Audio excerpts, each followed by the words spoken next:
Welcome back to Kirkpatrick and Company. Company today is Marie Collins from the Family Tree. All right. Thank you so much for being here. First of all, I'm excited that you're in the ball. I am so excited to be here. When I first heard that you were doing this, I was like, oh, I hope he fixed me. Oh, you have been hit. All right. This isn't like dodgeball in this school. I'm so excited to have this conversation. And really, I want to start with what is the Family Tree? Because I think I'm even guilty to think the Family Tree is about counseling and mental health, but it is about so much more. You are the executive director. Tell us about Family Tree. Okay, so it's surprising that after 47 years in the community, people still don't know we exist. But it is the Family Tree Information, Education, and Counseling Center. And we were originally started by the Junior League, which I still think is the coolest thing. That is cool. I didn't know that. Yes. That's really cool. And I say that every time I say where our origins are because it is so incredible. And we recently participated in their Legacy in Motion campaign, and I got to speak to the original woman who was the president of the Junior League, 50 years ago, Yeah. that said we need a family parenting center. And that's how it started. It was the Family Tree, a parenting center. And then over the years, we have morphed into all kinds of things. We've been big, we've been small, but everyone consistently remembers us in St. Mary's Old Orphanage. And they still ask us if we're there. Wow. And we are not. Yeah. Yeah. But what a cool legacy to have, though, because I do think that sometimes we take things for granted. There's a nonprofit that I love here called the Confidence Project, and they connect with our teen girls, adolescent girls, and the connector is on like basic hygiene and how to take care of yourself and hair and everything else. And I do think that a lot of people who may have had that structure, may have had that foundation in their life, it's almost hard to appreciate that there are girls who don't have that. And so to really connect with someone about, something that many people view as very basic, but also as a way just to say, like, you can make it. You can learn all the hard things and you can do hard things. I do feel like that's really what at the core of the Family Tree as well. Absolutely. I mean, we are a strengths-based organization. We believe in the power of our community, and that you see that in the partnerships that we have. I mean, we have 47 years of partnerships in this community, and our current legacy is that too. So we have 4 branches: counseling, community education, Jacob Crouch Suicide Prevention, which was a standalone nonprofit that we absorbed 8 years ago. Wow. Because I they didn't wanted notice to that. Yeah. most people don't realize that. Mm-hmm. And so we brought them under us, and we're able to now do work throughout the whole state.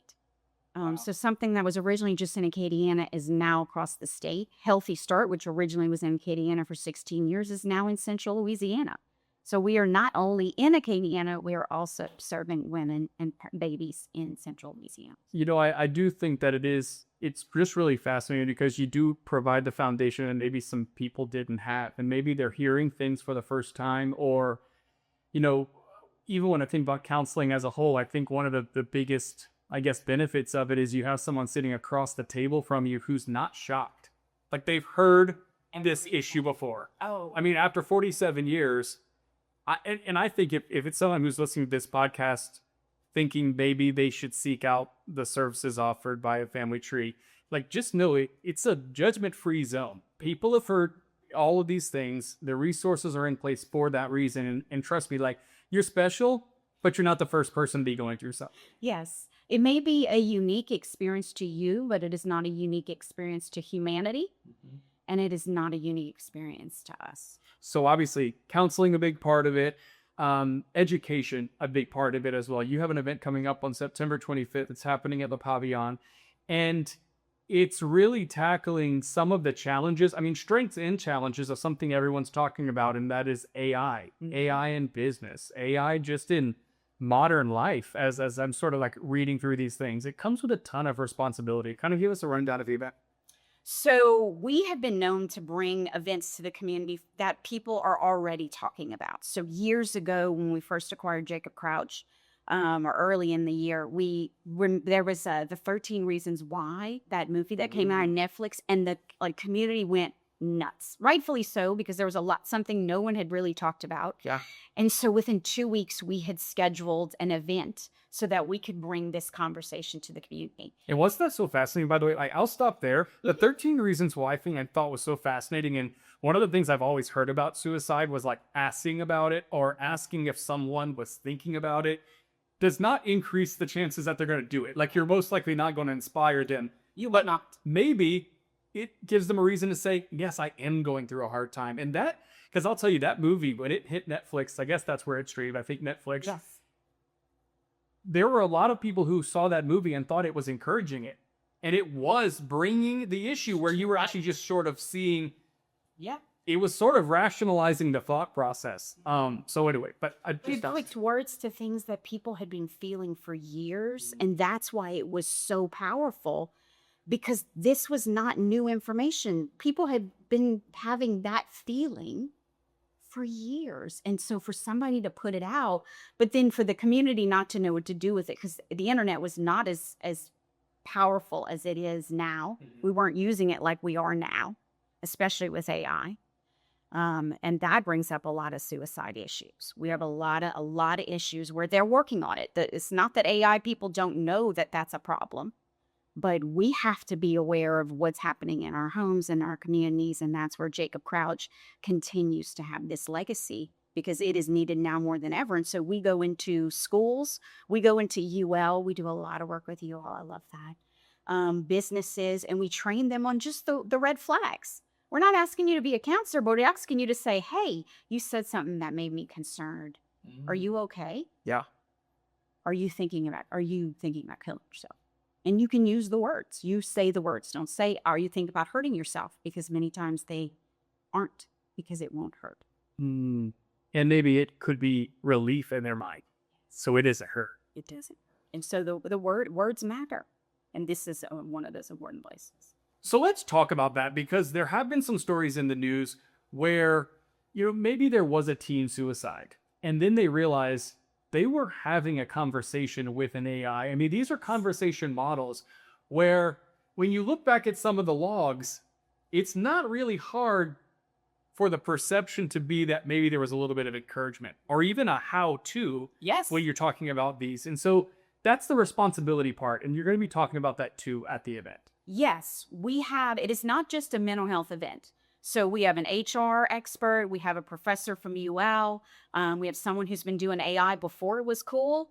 Yeah. And even he says, I don't like calling myself an expert because it changes so fast. By the nature of it, it learns. Yes. And that's a beautiful thing. And I think it's this balance. This weekend, our entire family, we rolled like 11 deep into Toy Story. Oh, wow. And the movie is about AI and having a computer in your house, and how do you make this balance with tech? Because it can bring people together. If you're a kid in South Louisiana who you don't feel has anybody else like you can find somebody like you on the internet. Yeah. And there are people who are good people like you, and maybe there are people who you should not be leaning towards. And so having some guidelines that we can give people, parents especially, because we did not grow up with this, or not as much. I think the next generation will be much better equipped to solve this problem because they grew up with it in their hand. Yeah. And so I'm hopeful for the next generation. Yeah. It's interesting. I've done a lot of work in tech, and one thing that was pretty universal when I talk about, tech executives in California, their kids don't have social media. Are you kidding me? And sometimes they look at you like, why would I put pictures of my kids on social media? And it's almost as if the life cycle has already played itself out there. And then I just think about where we live in South Louisiana. If I didn't have Facebook, I wouldn't know of events happening. It's such a town square. Yes. Where you learn about things happening in the community, you read news, but it all is just sort of in the same place. And that's really kind of getting into the social media aspect, because yes, a community can be found. I don't care if you are pregnant women with red hair and green eyes who like SpongeBob. I promise you there's a group. Oh, yeah. There's a group for it. It's so beautiful. Yes. That is so beautiful for all of us who have felt like I don't fit in here. But if I'm a bad actor and I want to get this group of pregnant, redhead, green eyes who like SpongeBob to do collectively something I want them to do, I could take advantage of that. So it really is starting to see those things. So, okay, so you mentioned HR, there is sort of the mental health side of things, just business in general at your event coming up in Yes. September. So Donna Oakland from Oakland Associates is our mental health piece. Destin Ortega from Opportunity Machine is talking about businesses in general. Make sure I get all my people. Oh, yeah. Michelle O'Neill with Comment Developers, she's coming in with the HR perspective, and she is actually in school to get a specialty in AI and HR. So that is so exciting. Because think about the things that can help. I mean, HR is a ton of paperwork. If you could maybe help a process, I know HR has used AI a lot in recruiting, and yet they've also found issues in it because it's an ever-changing thing. So you have to make sure they're not eliminating someone for some factor they can't control, race or gender or anything else like that. You have to train it to go the right way, and it really doesn't replace a human. No, it will never replace a human. And I have had someone say to my face, your job will be obsolete in 10 years from AI. And I said, well, I'm here now. Yes, I may not be here in 10 years either. I like to say in my business, I like to protect myself against getting hit by a bus. Everything's there. My wife knows where all the files are, just in case, and Yeah. I do think that is something we should prepare for, but it's been compared to so many different things. When the internet itself became such a big deal in the late 90s, there were people who said, the internet will mean your job doesn't exist. Or I've had engineers here in the vault who said, they had a belief when they stopped using a slide rule and using calculators, old school engineers were like, a calculator, How dare you? it's just new technology, So I really think you're going to dispel a lot of misconceptions about it, a lot of misperceptions about it, which I actually think is right in line with what Family Tree does. You make things normal. Let's just talk about it. I love that. Yeah, we normalize. Yeah, I love that. I normalize. Let's give me the specific information if you could. September 25th. Yeah. This event is about AI and business, honestly, the modern world. I'm probably butchering what you're calling it, but having read the description and really thinking about how wide of a net this touches everyone. Really, it's in Lafayette, Le Pavillon. What are the times? Okay, so doors open at 10, so people can network ahead of time because we'll have booths for people to walk around if people want to have a sponsorship booth. And then the event happens at 11, and so we'll serve you food, so you'll get to eat while we're talking. Perfect. And then we wrap up around 2, but we have an hour of networking after, so you can actually stay after and walk up to the presenter and say, hey, I have one more question. Yeah, absolutely. And trust me, you're not the only one with the question. That is one thing I'll tell you.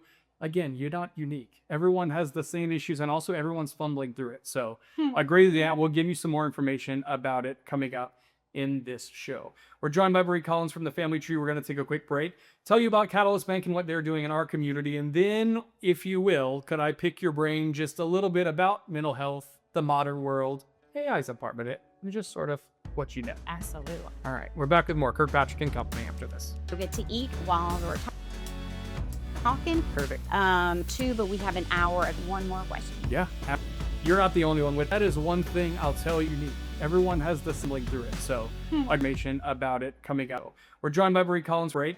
Tell you about Catalyst, and then if you just a little bit about mental health, the modern world, AI's a part of it, and just sort of what you know. Absolutely. All right, we're back with more Kirkpatrick and Company after this. You'll get to eat while we're talking.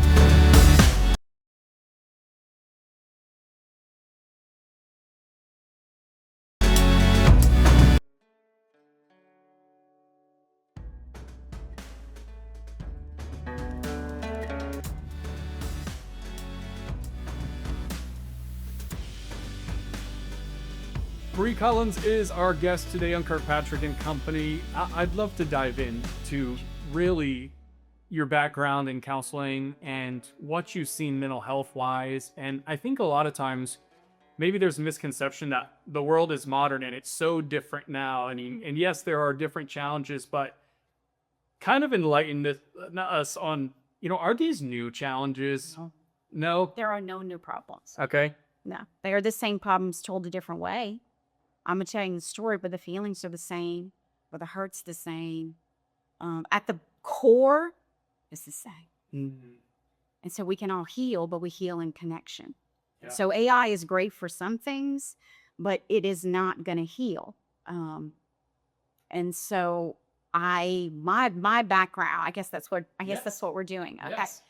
So I came out of grad school and I went into a substance abuse program. And so I was a counselor, new baby counselor, and I walked into the substance abuse world and they said, look, you either love substance abuse treatment or you hate substance abuse treatment. It was an all male residential facility. And I was like, okay. Young, eager, Yes, I was textbook like trained. 24. I was like, I got it, but I believed in mental health.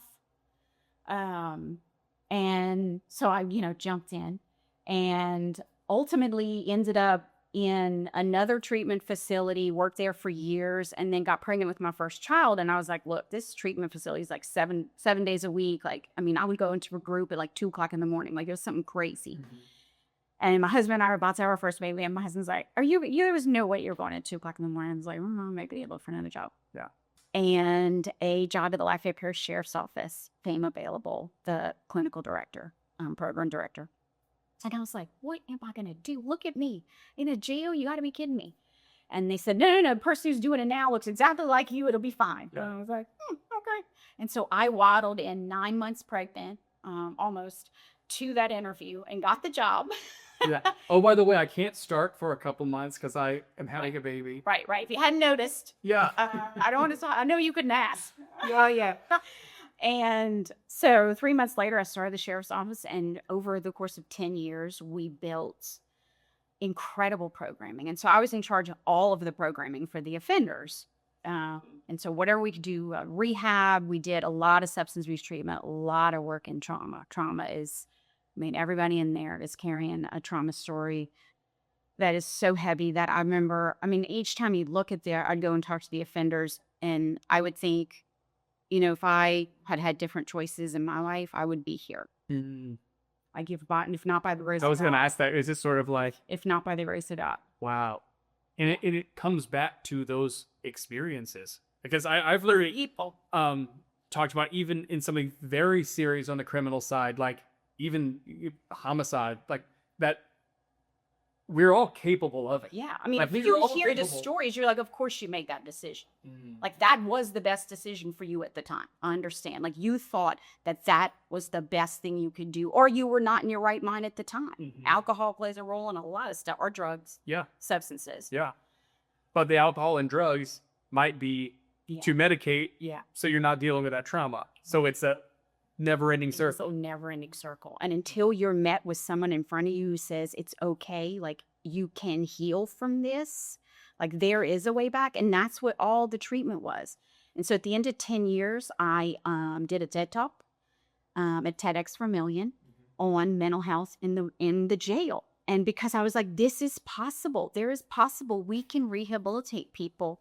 And so I'm really proud that I was able to kind of like rubber stamp it, because that was the last thing I did before I went to the family tree. Yeah. On to my next opportunity. Mm-hmm. At the time, the family tree was almost 40 years old. It was right before 40. We're about to be 48, and or 49. And Late 40s. yes, late 40s. Almost 50. Yeah. We're sort of the same age. And I came into the agency and they were struggling. They had shut counseling down. And so people thought they didn't exist. So I'm walking around saying I work for the family tree. They're like, we thought it closed. So what I thought I was walking into as a business leader is an established business. And what I found was I have a startup. Mm-hmm.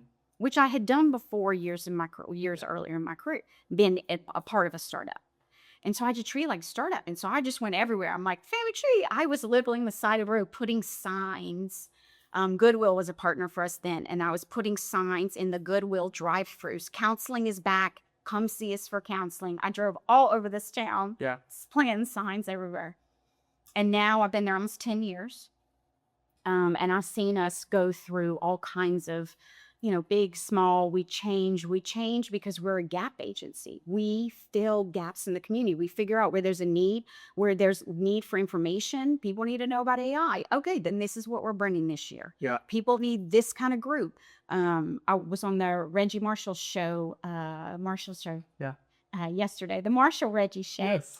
yesterday. And he was the one who came to us and said, we want evidence-based programming for batterers, for batter intervention, for anger management. We want to make sure we're doing the best practices. Because we had a That's terrible us. reputation for that in this state and how we handle domestic violence situations. It's just something that's existed, and Right. everyone points to all different reasons for it. But I mean, we think about some of the things that I've heard over the years of covering these cases where, there is sometimes like an old school way people are thinking about it, like, oh, it's a family issue. Like they need to work it out within the household. Yeah. Their best thinking got them there. Yes. They need an outside person. And where you can't, I mean, sometimes it's so easy from the outside in that situation to be like, why don't you just leave? But what do you do if you don't have access to the resources or a credit card or, to leave to actually do that, man? No, So it's a process, which is where the community comes in. AI is not going to do that for you.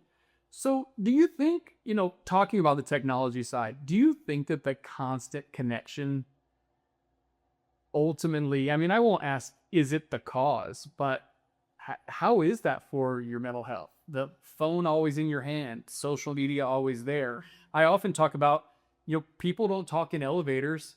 They walk in and they open up their phone. It's almost like any weird period that you don't have anything, like any idle time is filled in. So you don't have that time maybe we used to have. So, okay, I am a licensed mental health professional, but I specialize in nervous system regulation. And so what I see the phone as is how people regulate their nervous system when they're uncomfortable. So I'm in an elevator, maybe, okay, so COVID, Waiting room. we have a waiting room situation. People are scared. Since COVID, we pulled people away from each other. So then you develop this fear. So when we all got pushed back in, social anxiety appeared in people who didn't have social anxiety. And then it was still there and twice as much for people who had it before. Yeah. And so now we learned very quickly how to get back into the community, but we didn't do it with a regulated nervous system. We did it with a frayed nervous system. And so now when we try and make connections, like when we're trying to heal or we're trying to feel seen and we get on the electronics is going to provide that dopamine hit every single time. And that's beautiful, except it is candy. Yeah. And you're avoiding the hard conversations because Facebook's always going to be nice to you. It's always going to be. No, not always. Sometimes people Okay. comment. Hold Okay. on. Yeah, don't get lost in the comments. Don't get lost in the comments. Don't. But it's funny because piggybacking on what you said about COVID, I have said we forgot how to have people over to our house. Like, honestly, we run into people and say, "Oh my gosh, we should totally get together." How do we do that? How do we? And almost like I don't want anyone in my house. And I have some friends who will be like, we just gotta do furniture. Like, and who's sitting on the furniture? Why'd you get it for you to look at? So like we really try, but it was a total change. I mean, I even think about kids who my daughter started kindergarten 2020 in the fall. And so she never knew that they had lunch in the cafeteria. Like she didn't know that. Yeah. She didn't know that they played on the playground with all the classes because it was like one class at a time. So it's just so funny. And those things, I mean, we'd be lying if we said we weren't in some way affected by it, that maybe even 6 years down the road. Oh, absolutely. We are still, because it's collective trauma and we haven't healed it. I have this gut feeling, even if I think about it, I can almost feel it in my stomach. I'll line at the gas station because I went through Katrina and just the thought of like a line of cars in the gas station is like, is there a storm coming that I don't know about? Right. We also had to evacuate and there's no power. It's not that there wasn't gas, there was no power. And so we sort of drove into the unknown and ended up in Alabama with family who was going to meet us when we ran out of gas because you couldn't get gas. Solution. That was it. And guess That's what? the best solution. I wish I could. I'm sure if I called my mom, she'd be able to tell me the small one light town in Alabama that we got to, and it had power and gas. It was just, and everyone filled up their cars, and it was just this sigh of relief. But now that's 21 years ago. In my mind, But it's in oh, your it's still body. there. It's in your body. Mm. And look how easy you remember that feeling. That's post-traumatic stress. And I know post-traumatic stress disorder is what people mostly say. Yeah. And I caution us using it. I like when in terms of humanity, I prefer post-traumatic stress because disorder implies that your body is doing something wrong. Yeah. It needs to be fixed, or you need medication for it. No, Yeah. your body did exactly what it needed to do. It stayed on adrenaline. It ran until you were safe. It did exactly what it needed to do to get you safe. And now you're fine. But what happens is the memory will sometimes still replay for you. And if you have not healed that trauma, that memory then begins to attack you.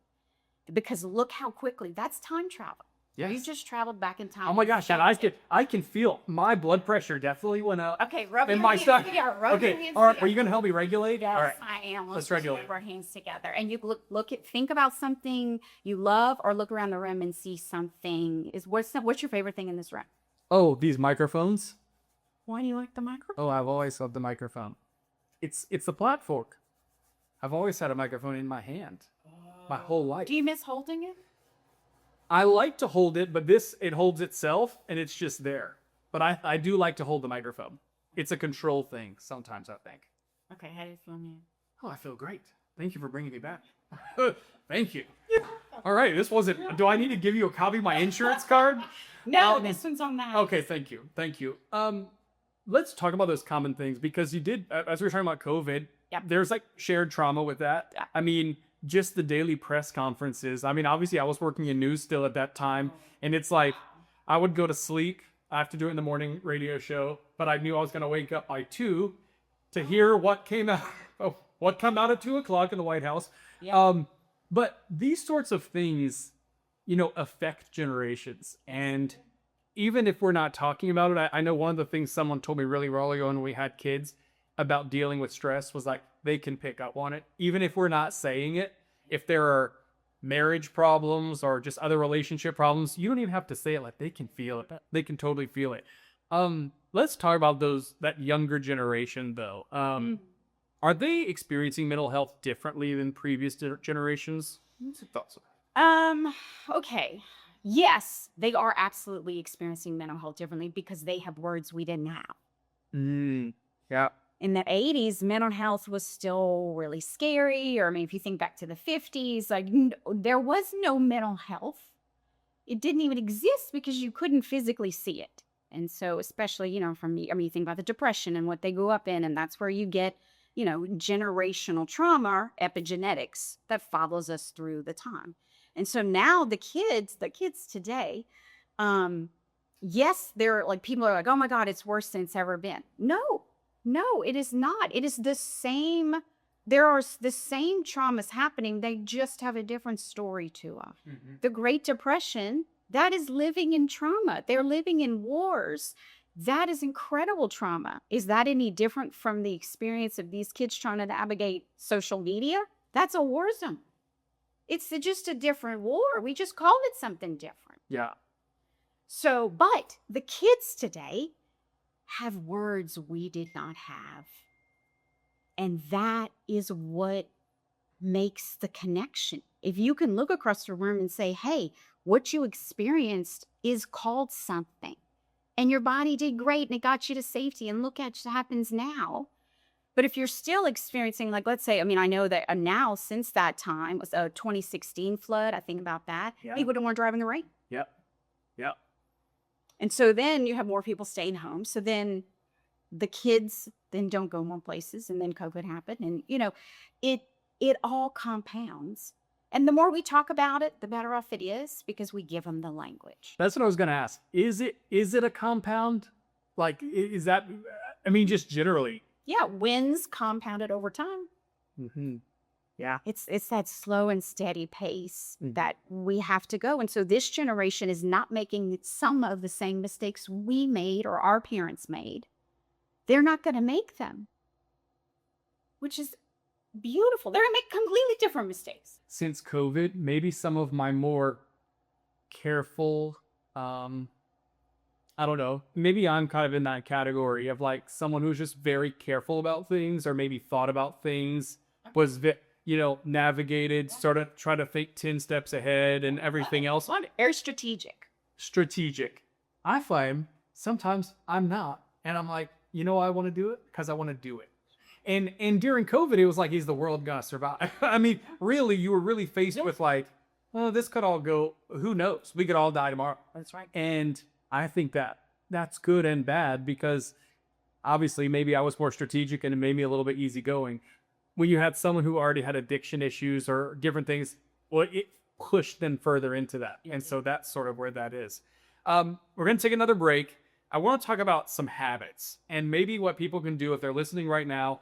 Maybe they're sitting in traffic. Maybe they are just gripping that steering wheel and are super overwhelmed. We are here for you. Marie Collins is here from the Family Tree. We continue with Kirkpatrick and Company after this.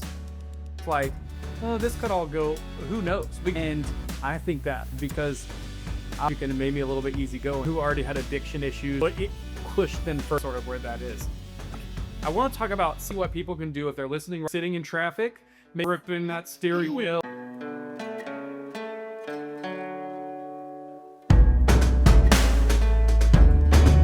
Welcome back, Marie. It's like, oh, this could all go, who knows?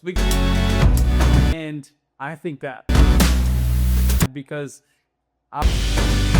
you can make me a little bit easygoing.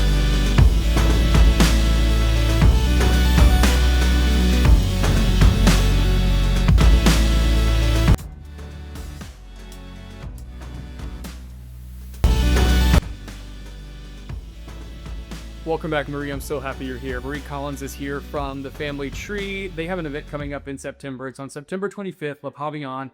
A big part of the Family Tree is education and really filling knowledge gaps that exist. You have an event that's going to happen there and really kind of all aspects of AI from the mental health side to business to HR. I'm going to cover the gamut. You have some really good panelists. Is there a website where people can get information or read more about it? Absolutely. So acadianafamilytree.org is our website. But if you go and like us on Facebook, you can, we have the event. And so you can say that you're coming to the event and now we'll put it in your calendar. Pretty cool. All right. Give us some daily habits. If you were to have someone, let's just say I walk in and I'm like, Marie, I'm just so tense.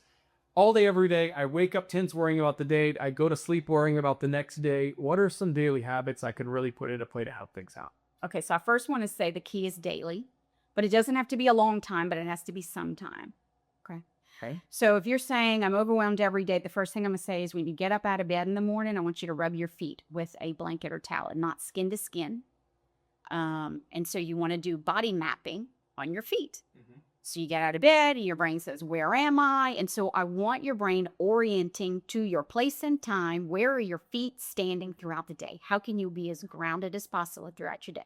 So you get up and you rub, you just take it like your sheet. It could be the sheet for your bed, something you like. Yeah. And you rub your one foot and you get all over it. And then you rub your other foot. And that's one thing to start the day. Okay. All right. So then let's say you get in your car and traffic. One, car is my favorite thing because, car karaoke. Like there's nothing better than singing in the car. Oh my gosh. Well, we'll have the best singer in the car. I sound amazing and I have great choreography to my songs if anyone sees me in traffic. So that is an incredible stress buster. Any kind of dancing, if you can break free in your car is your safest place. Come on, yell, scream. If there's something you want to say it in your car. Say it loud. Say it where it sounds weird. Make weird sounds in the car. These are ways for you to be able to blow off this steam before you get to work where you want to be present and strategic. Just recently, we are sort of seeing something unprecedented play out on TV right now, and that's Savannah Guthrie and the Today Show with her mom. Her mom is missing in Arizona. What? Do you know this story? No! Okay, so Savannah Guthrie's mom is missing in Arizona. Oh my God. They believe she's dead. She's working again. After being off for so long, she's back working. Which, as you can imagine, your family's the subject of this ongoing story. And I can see, and obviously the TV background that I have. I see how they're very carefully producing it around her and everything else. Someone asked about it. How do you do the job? And she says, I cry in the car on the way. Yeah. I get to a place I feel comfortable, which is work, surrounded by people who are doing great work, and that's my family. And then I cry all the way home. That all these things can really, you don't have to cry all day. No. There are layers, and they can all exist. The joy, the sadness, the fear. And I'm sure that's sort of what you help people and in your training. That like those things are, I'm sorry, I can't take stress away from you. Like life's always going to have stress. Yes. You're going to have ups and downs. I mean, and excitement and anxiety run like right on the same thread. Yeah. And so it depends on how you classify it as what it is. I've seen it as like a bell curve. The people who like how much anxiety it takes to actually like be a high achiever and actually do those things. You need a little And bit. then once it comes, it gets too high, it's like, nope, locked up. Okay, so back to that. Okay, so you're singing in the car. The crying in the car is great too. I have absolutely recommend that technique. Have done it myself. And so it gives you a container, and you're not dishonoring what's happening. You're saying a life still goes on, and that's okay. And I go to my safe place. That her being able to go to work, I've gone to work as my safe place. And I hope that most people's work. It's my safe place most Mondays because I'm exhausted, and I'm like. So, like when the kids go back to school, I love my kids to death. I've never loved anything more, but I am so ready for someone else to love them by the time September comes around. It takes a village. It takes a lot. So you get there on that first day of school. Yeah. It's like, what do they have? Those things they have some of these schools they call it like the cry hour or whatever for like. Oh yeah. What do they call it? Some sort of like woohoo breakfast. Yeah, woohoo breakfast.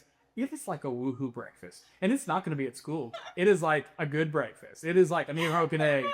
Like it is mimosas on Monday. See, it's the full gamut of feelings. Yes, we can feel them all. We can feel them all. And Okay. we got 'em. What's another tip you like? You just got me rub my hands together. Is that also part of like the grounding? Here's where we are. We feel something. So this I do when I do presentations. The first thing I do is say, okay, I'm going to have you take 3 deep breaths with me. I do that for all my staff meetings at the beginning of every staff meeting.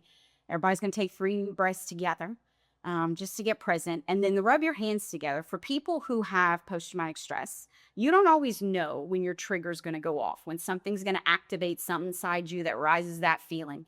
And so for you to be able to, in that moment, come down and say, okay, look, these are my hands. I'm rubbing my hands together, and I really like this painting that I'm looking at. And so you start to ground yourself back in the room. So if you're in a presentation and you hear something you don't like, or it makes you think of something else, and you start to get distracted, you're like, wait, I want to be focused, and I come back together. So you can use it for many things, not just being triggered, but it is very helpful because for people who live with post-traumatic stress, there are all kinds of triggers throughout the world, and to be able to regulate yourself back, because you can't always control what things you're going to hear or what people are going to say. And I will say, like, that is one thing I feel like in our present, and sometimes I actually think people emphasize it just a little bit too much because I don't see it necessarily, but the kind of perception that some people have triggers everywhere, and maybe we just have to get used to that discomfort. I think that might be going a little bit back to the 80s where you did sort of suffer in silence and you didn't say, and that's not what this is. I don't think we're there. We've made so much progress. We're not. We're not. It's not saying you don't have the trigger. And I mean, I have triggers that I can't control. There are certain triggers that if it happens to me, my body is going to respond, and it's dramatic. Yeah.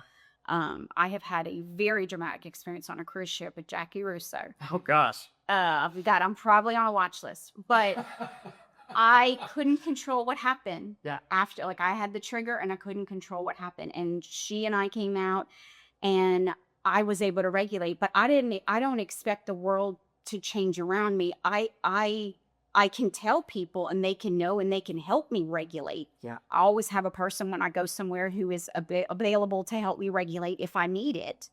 But I am still responsible to get myself to my dentist appointments, even though the dentist scares the bejesus out of me. Yeah. But I get there and I do what I have to do because I'm responsible for my diagnosis. I'm responsible for those things, but I can have people in my corner who help me, but I can't expect someone to never say anything that's going to trigger me. Yeah. It's just not going to happen. That's really smart. All right, can I use some quick hits? Some quick hit Yes. questions. We Yeah. like to call this the lightning round here on Kirkpatrick and Company. Uh-huh. You don't know these questions, That and tell us as much or as little about it as you want. okay. What's one misconception about mental health and mental health treatment that you'd love to eliminate? I think a lot of it's talking. It's talking to people and actually feeling your feelings means that you feel them. So when you're in therapy, all it is saying, you know what, I'm really mad at such and such because they did this. And when I think about it, it makes me want to stomp my feet. And I'm like, okay, well, then we're going to stomp our feet. Because in energy, feelings are energy. And we just need to move them. And we need to move them how your body wants to move them, not necessarily how my body wants to move them. So we talked about making a lot of progress as a society in at least acknowledging mental health issues and treatment. What is one like specific thing you'd love to change about how we approach it? Yeah, going even further.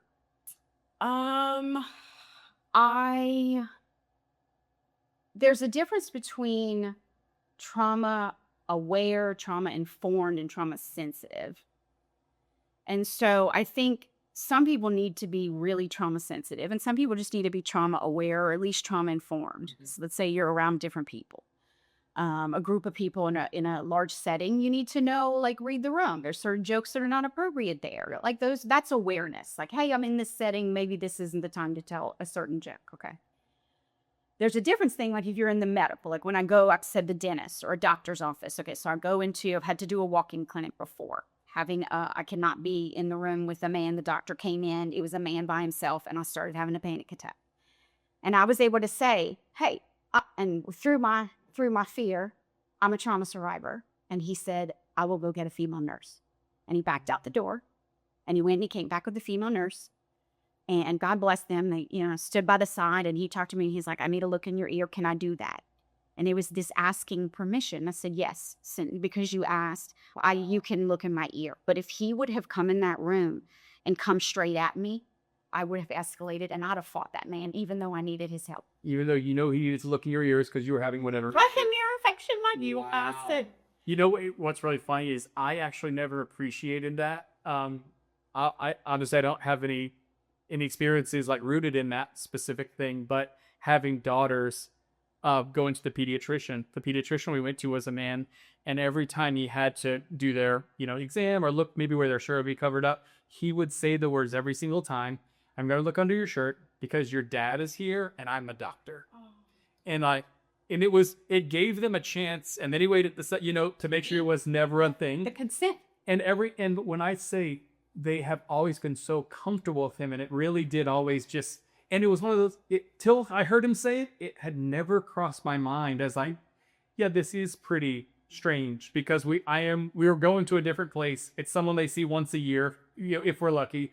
And he's making sure they're still healthy. And it's beautiful. And that's what we didn't do years ago. And that's what this the- generation has that we didn't have. would you say that sort of falls into the trauma aware that maybe there may be an issue? So Yes. we just want to make sure. We just want to make sure. And we want to teach children consent. And then what's safe touch, what's not safe touch. Using the correct words for body parts, very important. Yeah. Those things are better for our kids. On the topic of kids, people love to talk about how resilient kids are. Over the course of your career, not just kids, but what have your clients taught you about resilience? Resilience of humans. Oh, God, the sheriff's office, the offenders in the sheriff's office, the things that they went through, and to watch them as they went through the rehab programs and graduated, and they've never graduated from a program before in their life, and to see them change and want to do better and say, I didn't even know that these skills existed. A lot of it's a skills issue. They just never were taught. Mm-hmm. And so we're expecting someone to be rehabilitated, but they've never been habilitated because they never have baseline of stable foundation. And so to see people who you think there is this, you in jail, me meeting you in jail is meeting you on your worst day. And I've watched them walk out into jobs, into futures, into their families. Like we didn't just change that one person's life. We changed like 100 people's lives. And that impact to me is incredible. That one person who heals can heal it all. And I always think it's interesting because it could go one of two ways. When you work in the criminal system or in law enforcement, you either see that great in people or you just really get hardened by the bad things that happen. Yeah. And if bad things do happen. They are. They always have. Bad things happen to me. Yeah. But time marches on and I'm still here. And just because something bad happened to me doesn't mean it's still happening to me. And I have choices that I can make to have whatever dreams I want. It doesn't matter where my story started. It's where it ends. Man. All right, finally. If someone's listening to this right now, maybe they think it's weak to ask for help. Okay. What do you say to someone who maybe they're having suicidal thoughts? Maybe they're having addiction issues maybe they're hiding it. Maybe they're a young one that even knows. What do you tell someone, who needs to get help? Thanks. Yeah. Two things. 988, hands down. 988, you could just be like, I don't feel right. I don't know what's going on. I'm scared. It's not just I'm feeling like I might be suicidal. It is not just that. You can pick it up and say, look, I'm panicked because I just failed a test. Like you can use that 988 for any of those things. And they will then provide you resources after that. The other thing is there are people out there to help everyone. And just because you are saying your need to someone and they are not helping you, that's not your person. Keep saying what you need. You will find who your healers are if you keep telling them what the problem is, but don't get deterred by the people who don't understand what you're saying yet. Marie Collins, we need more people like you in this world. Great conversation. Get help. Be educated. Learn about AI. Learn about all these things. Family Tree is here. Gap Agency, just such almost 50 years. Yes. Almost 50 years. I love it. Almost 50 years in the community. Thank you so much for being here. Thank you. Bree Collins, our guest on Kirkpatrick and Company. Make sure you share this conversation to someone who needs it. Maybe you need to just listen to it again. Rewind it now. Listen to it again. Life goes on. You're still here. Bad things happen. You're still here. Take that away. Thanks so much for being here.